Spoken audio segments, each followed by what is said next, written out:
नमस्कार,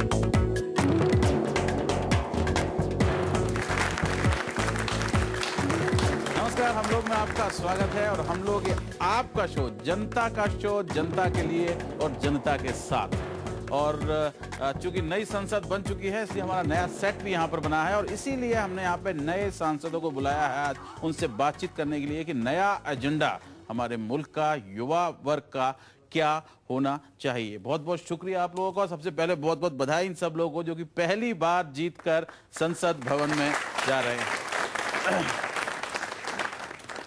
इस समय हमारी नई जो संसद है उसमें जो औसत आयु है वो 53 साल है और हमारे जो कैबिनेट अभी तक जिसकी घोषणा की गई है उसकी औसत आयु जो है वो 66 साल है।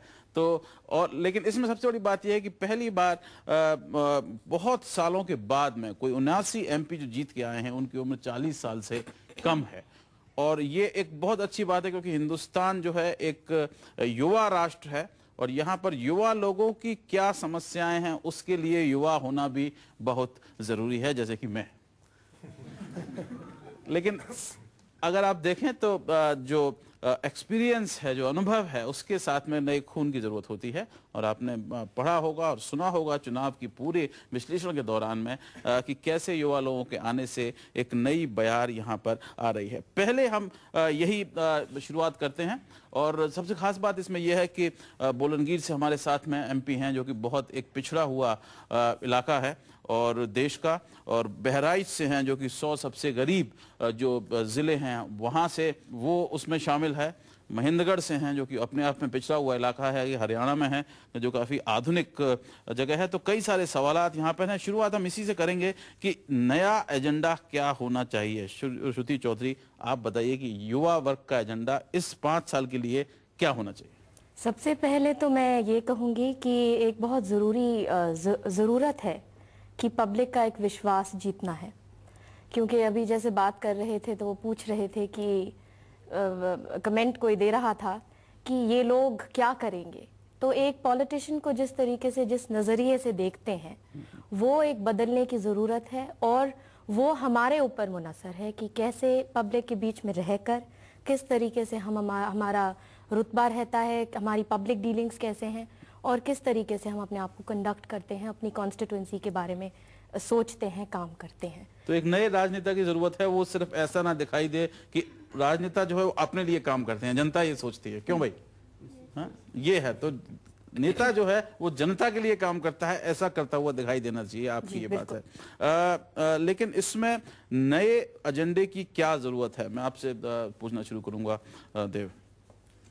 मेरे हिसाब से आज की युवा पीढ़ी के लिए नियुक्ति की सबसे बड़ी ज़रूरत है। हमारा देश एक यंग इंडिया, यंग देश के हिसाब से माना जाता है और जो हमारे लिए आज के दिन में एक एसेट है।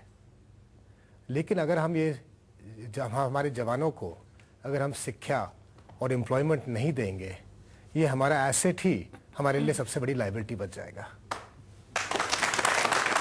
वही असेट है और वही लायबिलिटी है। बहुत बड़ी बात यह है कि अगर वो अशिक्षित होगा तो वो वही युवा जो जिसे हम ऊर्जा कहते हैं वो कष्टदायी भी हो सकती है। ये सही बात है। सबसे जो युवा एमपी हैं हमदुल्ला सईद, उनके बारे में बात करेंगे, उनसे ही बात करते हैं सीधे। आपको क्या लगता है कि युवा की सबसे बड़ी समस्या इसमें क्या है और आप लोग क्या मिल करके अपनी आवाज उठा सकते हैं संसद में? देखिए, मेरे हिसाब से मैं ये समझता हूँ कि आज ज्यादा से ज्यादा युवाओं को मौका मिल रहा है इलेक्शन लड़ने के लिए, पार्लियामेंट में लड़ने के लिए, लेजिस्लेटिव असेंबली में लड़ने के लिए।